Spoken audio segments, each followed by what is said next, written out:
Ko nu karako. Kia ora te mana. Kia ora te mana whakawā. Sir, it's indeed my honour to be the last speaker for the Greater Christchurch Regeneration Bill second reading. It's also my honour, sir, as mana whenua, a whānau, sir, that comes from that region that can date back over 7 generations. Sir, one thing that Ngāi Tahu always have said is that it's very important actually to look back to know where you're going to move forward.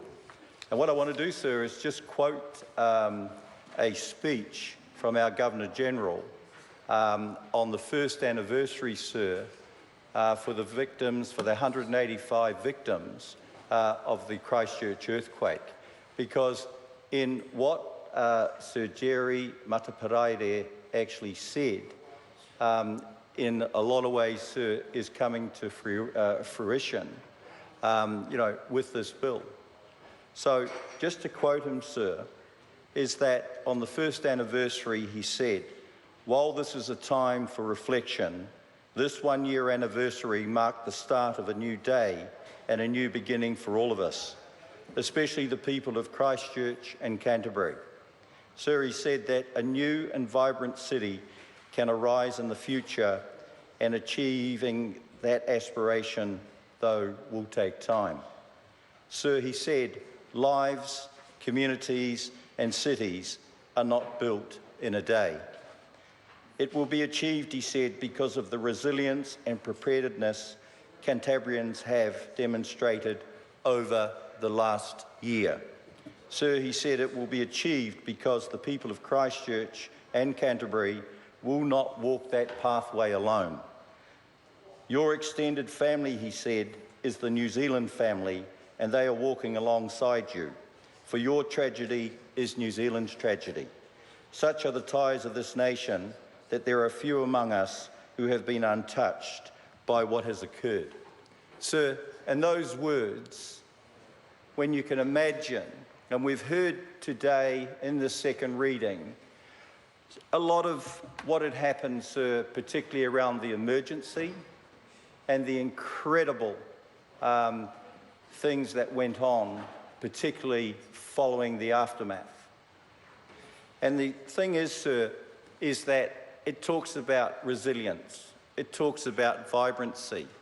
And when you look at the stages of the Christchurch earthquake, you had the emergency, and then, sir, there was the recovery, and then, sir, is what we call now the rebuild, and the transition from that rebuild, sir, into regeneration.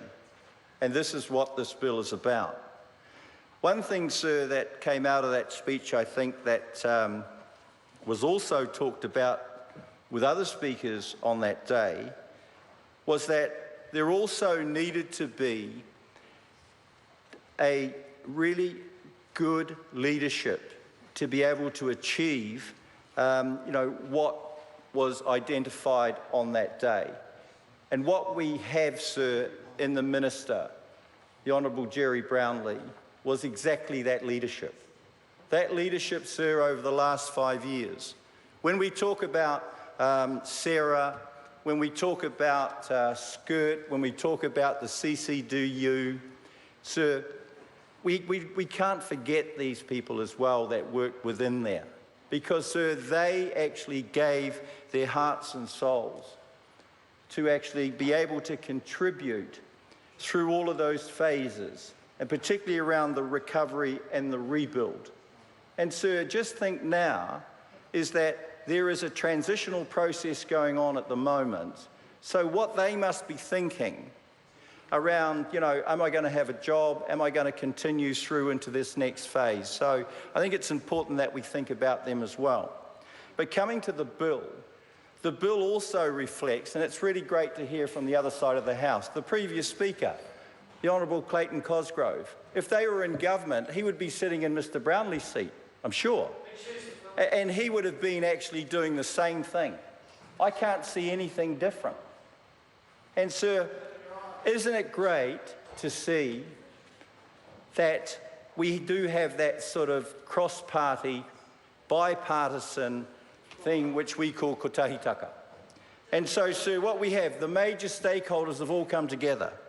There's the council, sir, there's the businesses, and also the iwi as well. And we've mentioned the iwi here. And, sir, the iwi, originally, when you look at this bill, this is the great thing about being on the select committee, sir, because we're able to strengthen the input of the iwi. And so that, sir, is really why... I can't see him, sir, so I won't answer.